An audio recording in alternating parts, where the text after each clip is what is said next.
बैतुल मक़दिस जिसके हवाले से आजकल बात चल रही है, बैतुल मक़दिस जो हमारा क़िबले अव्वल था, जब ये खाने काबा जिसकी तरफ हम और आप अब रुख करके नमाज़ पढ़ते हैं, इससे पहले हुज़ूर पाक अलैहिस्सलातु वस्सलाम के शुरू दौर में जनाब रसूलुल्लाह सल्लल्लाहु अलैहि वसल्लम और सहाबा इकराम क़िबले अव्वल मानी मस्जिद अक़सा की तरफ रुख करके नमाज़ पढ़ा करते थे। और एक दो दिन नहीं, एक दो महीने नहीं, 17 महीने जनाब रसूलुल्लाह सल्लल्लाहु अलैहि वसल्लम ने मस्जिद अक़सा की तरफ रुख करके नमाज़ पढ़ी है। और मस्जिद अक़सा तमाम नबियों का मरकज़ रहा है, तमाम अम्बिया का इकराम का वहाँ क़याम रहा है। और मस्जिद अक़सा वो जगह है जहाँ पर अल्लाह के आखिरी पैगम्बर सैयदना मुहम्मदुर रसूलुल्लाह सल्लल्लाहु अलैहि वसल्लम ने सफ़र मिअराज में तमाम अम्बिया इकराम को नमाज़ पढ़ाई थी। और वहाँ पर एक पत्थर आज भी मौजूद है कि जहाँ हुज़ूर सल्लल्लाहु अलैहि वसल्लम ने अपने बुराक को गोया बांधा था, जहाँ पर वो जगह फ़िलिस्तीन के अंदर मौजूद है। तो ये मस्जिद अक़सा से मुसलमानों का एक ऐसे ही जज्बाती मस्जिद से ताल्लुक़ नहीं है, बल्कि ये एक इस्लामी और रूहानी और ईमानी ताल्लुक़ है तमाम ईमान वालों का मस्जिद अक़सा से, इसलिए कि वो हमारा क़िबले अव्वल है। और 3 मस्जिदें ऐसी हैं जिनके बारे में फ़रमाया कि उनकी तरफ सफ़र किया जा सकता है। एक मस्जिद हराम, दूसरे मस्जिद नबवी और तीसरे मस्जिद अक़सा।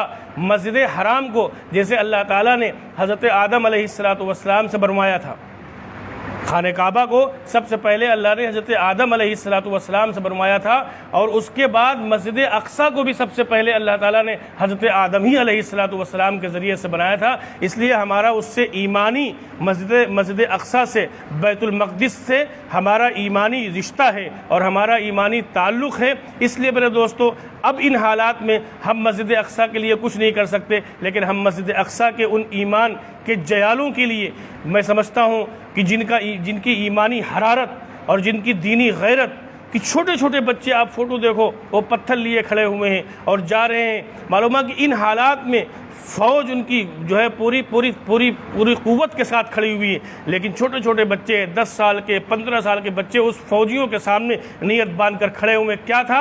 क्योंकि वो माएँ बुज़दिल लोगों को नहीं पैदा करती। फ़िलिस्तीन की यह खासियत रही है कि वहाँ की माएँ बुज़दिलों को नहीं पैदा करती हैं। और उसके बाद में अल्लाह ने अजीब व गरीब उनके अंदर मस्जिद अक़सा की आज़ादी का जज्बा रखा है कि चाहे वो जवान हों, चाहे वो बूढ़े हों, चाहे वो बच्चे हों, चाहे वो औरतें हों, उनके जज्बे को कोई ख़त्म नहीं कर सकता।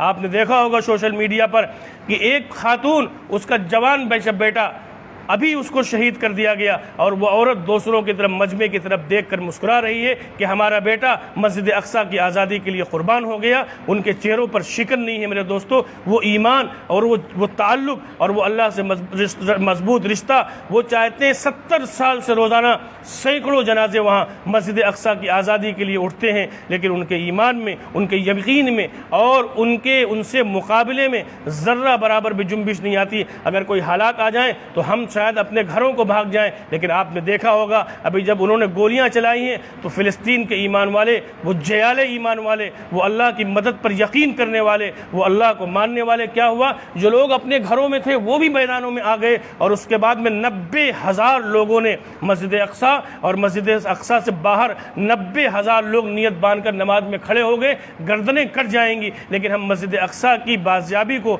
और मस्जिद अक़सा से हम दस्तबरदार नहीं हो सकते हैं। ये पैगाम दिया। और मेरे दोस्तों, अफसोस का मकाम ये है कि अरब हुक्मरां जो उनकी मदद के लिए उनको मैदानों में आना चाहिए, लेकिन अफसोस कि उन्होंने चूड़ी पहन रखी है। लेकिन मस्जिद अक़सा, ये बात बिल्कुल हमारे जहनों में रहे, जिन हुक्मरानों ने मस्जिद अक़सा से बेवफ़ाई की है और जिन हुक्मरानों ने आज मस्जिद अक़सा से बेवफ़ाई कर रहे हैं और उन निहत्थे और कमज़ोरों पर इसराइल जो बमबारी कर रहा है, और ये मुस्लिम हुक्मरां जो खामोश हैं, ये देख लीजिएगा, एक वक्त आएगा एक एक करके इनकी भी पिटाई होगी कि मस्जिद अक़सा से बेवफ़ाई अल्लाह इसको बर्दाश्त नहीं करेगा।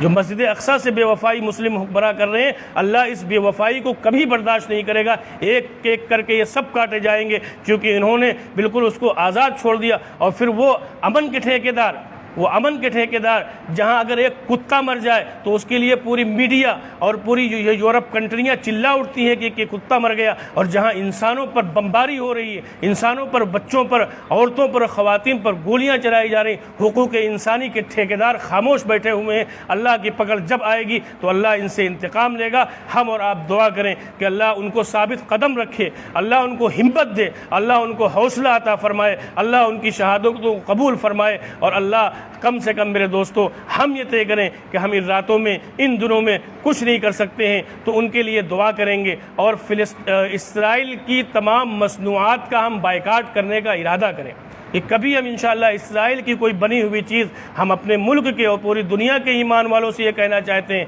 ये तय कर लें कि हम इस्राइल की बनी हुई कोई चीज़ हम इस्तेमाल नहीं करेंगे। इस्राइल की हर मसनूआत का बाइकाट करने की हम कोशिश करेंगे। और ईद के दिन, आज शब कदर की रात है, कल रोज़ा है, हो सकता परसों भी हो, तो हम उनके लिए दुआ करें कि अल्लाह उनको हिम्मत दे, उनको हौसला दे। और हम अपने मुल्क के हुक्मरानों से भी कहना चाहते हैं कि जो हमारे इस मुल्क की पॉलिसी थी, ये पॉलिसी हमेशा यह रही है कि इस मुल्क ने हमेशा फ़िलिस्तीन का साथ दिया है, इंसाफ पसंद लोगों ने हमेशा इंसाफ पसंद लोगों का साथ दिया है। हमारे मुल्क की पॉलिसी ये कभी नहीं रही कि उसने जालिमों का साथ दिया हो। तो इसलिए बहरहाल हम मस्जिद अक्सा के लिए हम दुआ गो हैं कि अल्लाह ताला मस्जिद अक्सा को यहूदियों से आज़ाद फरमाए और उनके मंसूबों को अल्लाह नाकाम फरमाए, और मस्जिद अक्सा की अल्लाह ताला हिफाजत फरमाए, और उसके लिए जो कुर्बानियाँ दे रहे हैं अल्लाह उनकी शहादतों को कबूल फरमाए, अल्लाह उनकी ज़िंदगियों में बरकत अता फरमाए, अल्लाह उनको हौसला हिम्मत अता फरमाए। अल्लाह हमारी उन माँ बहनों को भी सब्र और हौसला दे जिनके बेटे मस्जिद अक्सा की आज़ादी के लिए अपनी जानों का नजराना पेश कर रहे हैं। अल्लाह उन सब को सब्र अता फरमाए। अल्लाह ताला हमें भी और आपको भी अमल की तौफीक अता फरमाए। व आखिर दावाना अनिल हम्दुलिल्लाहि रब्बिल आलमीन।